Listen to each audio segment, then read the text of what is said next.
Welcome back to my channel. How are we doing? My name is Abigail B, and on this channel I do things all about home and lifestyle. I teach you how to really optimize your space to meet its full potential, and it's all about making things look in AP, which is aesthetically pleasing. And I go even beyond interior designing. I'm talking about making your whole life being aesthetically pleasing, and all about being bougie on a budget, because I ain't got money like that. Anyway, for now, let me manifest it. I ain't got money for that right now, but I will in the near future. But yeah, so I have tried something new. I've got a new hairstyle. Yeah, I'm just trying new things, being very experimental, because I said I was going to do that last year and I didn't really execute that very well. Like, I still was in my safe zone. So this year I'm really going to try it and venture out a bit more. Look at this top that I have got. You can see it. So it's from H&M, not anywhere special. No, H&M special, sorry, I take that back. But yeah, it's from H&M, but it's actually meant to go the other way, but I tried doing it this way, and I was like, yeah, this looks very fashion, you know, fashion, the S-H-U-N, fashion. So yeah, I thought, you know, it looks quite trendy, a bit different, and it goes with my, like, persona of being like stylish and fake. Anyway, I digress. I mean, let's talk about what this is all about, because it's not about styling myself, it's about styling your home in this video. I'm going to touch on something that I feel like resonates with a lot of you, resonates with myself physically, and sometimes I even wonder myself how I'm achieving this. And people always ask, it's a frequently asked question, but we just get on with it because we move. There's nothing else more we can do. Basically, I'm going to talk about how you can make your home look. Stop it. Get some help. How you can make your home look luxurious with kids. Yes. If you've got kids, if you've got pets, don't turn away from this video, because I want to teach you my tips and tricks that I have, and also from my research, because, you know, I don't make the rules. So here we go. The first tip I want to share, if you have children, depending if they're young or old, because these days even the older kids, they're just doing the most, is about decluttering and just keeping your space very minimal. Now, if you do want something quite excessive and you're a maximalist person, then you have to accept the fact that things are going to look cluttered and it's going to look all over the place. Like, that's just it. But if you do want to have somewhere where it's kind of looking fresh and clean as always, I will just say keep things to the bare minimum.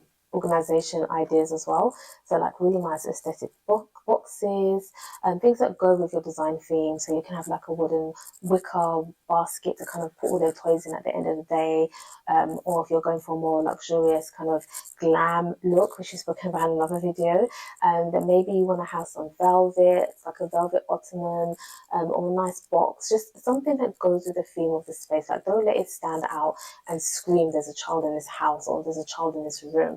Obviously the children live there, I'm not saying that they don't own it as well, but if you do want to make the place look very luxurious and put together, during the day when they're playing, what can you do? But in the evening, or you have guests, just dump everything, put everything in these nice storage solution and boxes and so forth, and then put them away, so they're all part of your aesthetics. I would even say, this is not like a second point, but I would say even some of their toys, I'm very guilty of it as well actually, but go for like aesthetically pleasing toys, like wooden toys, Montessori toys, toys that actually look really nice, like dolls that look really nice as well, or cars, maybe something quite vintage and so like. So when it's in your space, it doesn't look like something burning your eyes with all that dynamic color.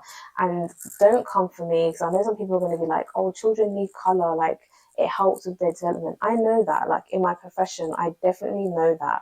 But we're not talking about that right now. We're talking about how to make things look aesthetically pleasing. And the no fact is they don't look aesthetically pleasing. So if you have like, I'll insert some pictures, but if you have like all these bright toys in a very beautiful, luxurious place, you're just not uplifting it. So put it in a designated area, have a children's playroom, or some people have like really large like family rooms where it connects to their kitchen.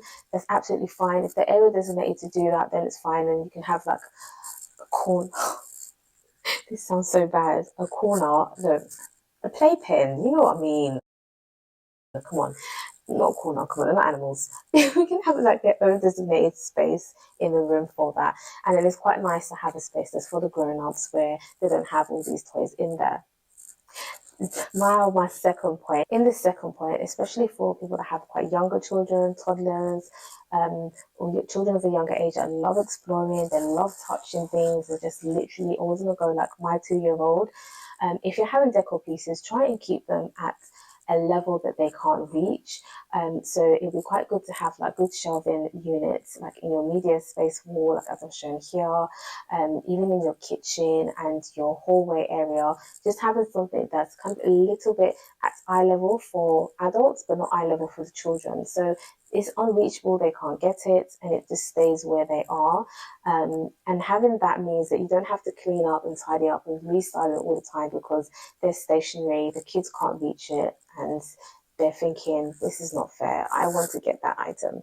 But you know, some children are very smart as well. They'll climb on something to get on something and they'll try and get it. But yeah, try and keep it at a higher level. That would help. And also, it looks really good as well because it means that everything that's kind of like on ground level is quite minimal, and with your eyes, it's just looking quite very simple and put together. And then everything else that looks a little bit more busier is just coming up just slightly. So it gives that balance. And obviously, you want it to be quite coherent as well. You don't want too much stuff at eye level because it looks very heavy at the top and then very minimal at the top. And it just feels like things are kind of falling down, so to say. To keep it quite sporadic. Maybe you can have things that you don't really, maybe like books or stuff like that at lower level, and then ornaments, those type of things, just take them a little bit higher. The next point you want to consider is having sustainable items and materials. Now, what I mean by that is like having a sofa or curtains, and I know I always keep talking predominantly about the living room because that's where you would, where the majority of the time you would be. Um, Even in their room, in the children's room, if you're having any type of materials in there, try and make sure that it's a resourceful and sustainable item. So linen is quite good, depending if it's like blended linen because it's quite easy to clean. And sofas that are, easy clean sofas, ones that materials where you can actually take it off, put it in the wash, and it's brand new again and bring it back out. Because I have that, and that really does help. Because you can imagine the amount of times they have dirty little fingers. You can wash their hands so many times, their fingers are just always dirty and it just goes all over the sofa. So the fact that I have that gives me a bit of peace of mind. I'm not panicking all the time and saying to them, oh, don't sit there, don't do this, don't do that, do that, because it's stressful for yourself and it's stressful for them. Like, they need to be comfortable in their environment. So having those type of things means that whatever happens, you're just quite relaxed. If you put yogurt on the sofa, it's fine. Like, I'm not gonna go. Obviously, I'll give it clean, but I'm not gonna go around scrubbing so hard. I just take it off and I put it in a wash. So yeah, just items like that, your cushion covers, your blankets, all these type of things. Just be considerate of the materials that you're using. Also, there are really good cleaning products out there as well that you need to get your hands on. Like, you need to have these in your house, like Vanish, which is like, this is in the UK, but Vanish is, I said Vanish, it's a cleaning product that takes away stains, and it literally does that. So for my rug, I've got a spray bottle with this all the time, so I just spray on my rug and give it a good scrub, and it looks good again. The magic sponge is my best friend because my little one, the toddler, I don't know why, because my oldest one didn't do it. I don't know where she learned it from, but she loves doing Picasso. That's why I call it Picasso artwork in the most unreasonable places. So on the floor and on the walls, like, she'll just do little scribbling. So I have actually got very good like washable paint. So that's another thing, as I talked about sustainable. Just think ahead. So I've got sustainable paint. So she does that. I use my magic sponge and it just comes off nice and easily. No fuss. So yeah, that stuff like that really does help. Yeah. There are some really good brands out there that do washable rugs, and I cannot recommend them enough. Like Ruggable, they have some beautiful designs by well-known designers such as like Jonathan Alder that does beautiful designs. And yes, it is costly, but we're trying to elevate here, look luxurious. So yeah, even if it's £300, £400, that it's gonna. Why am I clicking my fingers? That it's going to last you a very long time. And yet it's very easy. I take mine out, put it in the washing machine, and in our washing machine, I don't need to take it to laundrette, and it looks brand new again. So yeah, definitely invest in that if you really want to attain that luxury look, but with kids. Now, another thing, I know people always steer away from like bright colors when they have kids because they feel, I don't know why, they just feel it's connected, like, oh, I don't want it to get dirty and so on and so forth. I get that, it probably will, but I would definitely try and promote having a more brighter home. So warm whites on your walls, brighter sofas, brighter statement chairs. It just really does elevate the space doing so.